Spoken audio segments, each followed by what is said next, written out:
अस्सलाम वालेकुम Nadreen, cricket की ताज़ा तरीन अपडेट हासिल करने के लिए मेरे चैनल को सब्सक्राइब कर लें। जनूबी अफ्रीका T20 वर्ल्ड कप का फाइनल जीत जाएगा।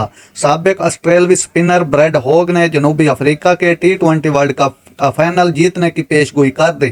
T20 वर्ल्ड कप के सेमीफाइनल में जनूबी अफ्रीका अफगानिस्तान को शिकस्त देकर फाइनल में पहुंच चुका है। ब्रैड हॉग ने कहा, जनूबी अफ्रीका के पास मजबूत स्क्वाड मौजूद है। शम्सी और महाराज की सूरत में उनके पास अच्छा स्पिन अटैक मौजूद है। ब्रैड हॉग ने कहा कि मैं बतौर कप्तान एडम मार्करम को पसंद करता हूं। उनकी टीम मुतवाज़िन है, उन्हें घबराना नहीं चाहिए और मैच पर अपनी गिरफ्त मजबूत रखनी चाहिए। वादे रहे कि जनूबी अफ्रीका इस बार मुसलसल 7-8 मैचेस जीतकर नॉकआउट मरहले तक पहुंची है और ये किसी भी वर्ल्ड कप के एडिशन में मुसलसल फतूहात का नया रिकॉर्ड है। नाज़रीन, ऐसी बर वक्त खबरें सुनने के लिए मेरे चैनल को सब्सक्राइब कर लें। अल्लाह हाफिज़।